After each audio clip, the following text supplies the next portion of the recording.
आपने नामांकन किया है, कितने सेटों में किया है? आज भी 2 सेटों में नामांकन किया है। ये रणनीति का हिस्सा था कि पहले दिन 2 सेटों में नामांकन करेंगे और उसमें जो भी आपत्तियां आएंगी उन आपत्तियों को दूर करके फिर अगली 2 सेट में और आप अपना नामांकन करेंगे, क्योंकि शासन और प्रशासन लगी हुई है कि किसी भी तरह हम लोगों का चुनाव यहाँ रद्द किया जाए, हम लोगों का नामांकन रद्द किया जाए और बिना लड़े ही चुनाव जीतना चाहते हैं जनता के, क्योंकि आप जानते हैं कि इनका लोकतंत्र पे और न्यायपालिका पे भरोसा नहीं, तो उसी तरीके से उसी क्रम में ये अपनी कोशिश कर रहे हैं। हम लोगों का काम है कि जो कानूनी प्रक्रियाएं हैं उन सभी प्रक्रियाओं को पूरा करें। अब कल स्क्रूटनी होनी है, कल बाकी चीज़ें और क्लियर हो जाएंगी। क्या कोई आपके तरफ से कोई फॉर्म भरने का प्रोग्राम किया गया क्या? कोई निर्दल प्रत्याशी भी आपकी तरफ से खड़ा किया गया क्या? नहीं, हमारी तरफ से कोई निर्दल प्रत्याशी क्यों खड़ा किया जाएगा। हाँ, ये ज़रूर है कि हमारे डमी कैंडिडेट हमने हमारे परिवार के एक भाई हैं उन्होंने भरा है। मान लीजिए अगर परिस्थिति में किसी कारणवश हमारा ही निरस्त कर दे तो कम से कम आगे की चीज़ तो रहे कोई ना कोई, क्योंकि हम लोग कोई लड़ाई का मैदान छोड़ने वालों में से है नहीं और मऊ की आवाम मन बना के बैठी हुई है, तैयार है।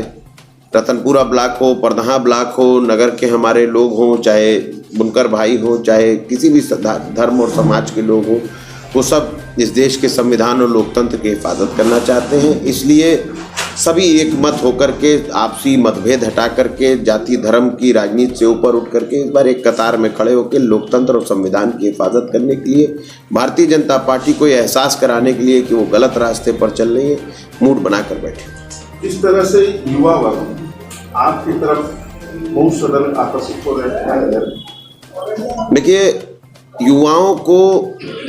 मैं ये कहूँगा कि देखिए पिछले 5 वर्षों में युवाओं की बहुत सारी उम्मीदें थीं जो झूठे और लुभावने वादों के ज़रिए 17 में तो ले आए थे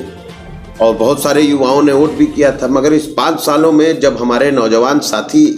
जब मेहनत करके तैयारी करके एग्ज़ाम देते हैं और उनके पेपर लीक हो जाते हैं, 18 बार लगभग ऐसा हुआ कि बच्चों ने तैयारियां की, 500-500 400 रुपये का फार्म खरीदते हैं। गरीब बच्चा के लिए 400-500 रुपया बहुत होता है। उसके बाद तैयारी करते हैं काफ़ी दिन तक कि किसी भी तरह से उनका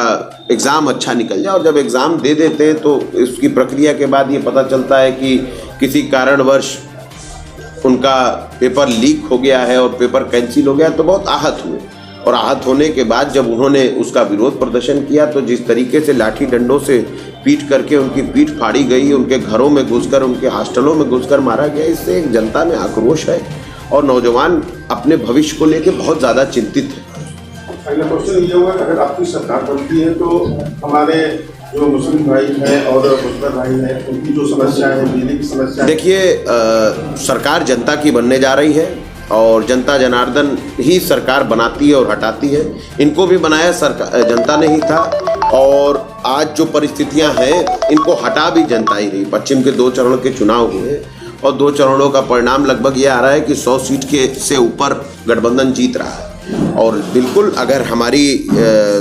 जिस तरह से चल रहा है, अगर सरकार बनती है तो सबके लिए जो चीज़ें सोची गई, आप मैनिफेस्टो को उठाकर देखिए तो ऐसा कोई तबका नहीं है जिसके लिए हमने अपनी बात ना रखी हो। चाहे मऊ के बुनकर हो,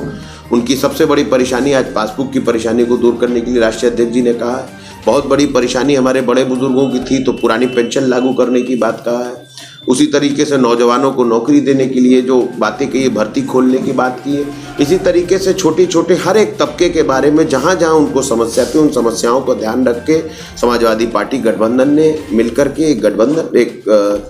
मैनिफेस्टो जारी किया है, जिस मैनिफेस्टो में ऐसा समाज का कोई तबका नहीं है जिसके बारे में ख्याल ना रखा गया।